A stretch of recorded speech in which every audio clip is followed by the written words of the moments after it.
একের পর এক চমক দেখাচ্ছে ইরান। নিজেদের ড্রোন আর অস্ত্র দিয়ে বিশ্বকে তাক লাগিয়ে দিয়েছে তারা। আর ইরানের তৈরি এই শাহেদ ড্রোনের মতোই ড্রোন তৈরিতে মরিয়া হয়ে উঠেছে আমেরিকা, চীন, ফ্রান্স ও ইংল্যান্ডের মতো শক্তিশালী দেশগুলো। মার্কিন পত্রিকা ওয়াল স্ট্রিট জার্নাল জানিয়েছে, সব দেশই ইরানের শাহেদ ড্রোন কপি করার চেষ্টা করছে। পত্রিকাটিতে বলা হয়েছে, বিশ্বজুড়েই বিভিন্ন দেশের সামরিক বাহিনী শত্রুপক্ষের প্রতিরক্ষা ব্যবস্থাকে ব্যর্থ করতে সহজলভ্য এবং সহজ উপায়ে খোঁজ করছে। আর এই জন্য দেশগুলো ইরানের উন্নত ড্রোন কপি করতে চায়। এক্ষেত্রে পিছিয়ে নেই আমেরিকা, চীন, ফ্রান্স এবং ইংল্যান্ডও।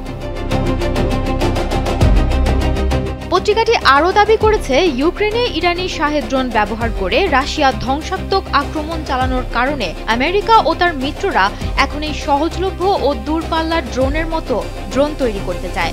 এবং শুধুমাত্র তাই নয়, এই ড্রোনের অধিকারী হতে রীতিমতো প্রতিযোগিতায় নেমেছে তারা।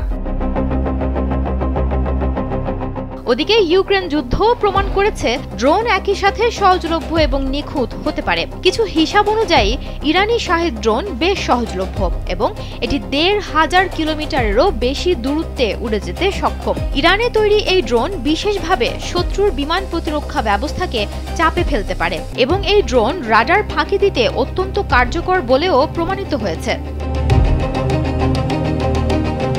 ওদিকে গেল জুন মাসে ইসরায়েলের সঙ্গে উত্তেজনার মধ্যেই নতুন সুইসাইড ড্রোন শাহেদ 107 উন্মোচন করেছে ইরান। দেশটির Islamic revolutionary guards corps IRGC এই ড্রোন প্রকাশ্যে আনেন। তারা দাবি করে, আত্মঘাতী হামলার জন্য শাহেদ 107 বিশেষভাবে নির্মিত। এটি পিস্টন ইঞ্জিন চালিত এবং ১৫০০ কিলোমিটারেরও বেশি দূরত্বে উঠতে সক্ষম। এ প্রসঙ্গে নেদারল্যান্ডসের বিমান ও মহাকাশ বাহিনীর কমান্ডার বলেছেন, ইউক্রেন যুদ্ধ প্রমাণ করেছে সাশ্রয়ী এবং দূরপাল্লার ড্রোন কতটা গুরুত্বপূর্ণ।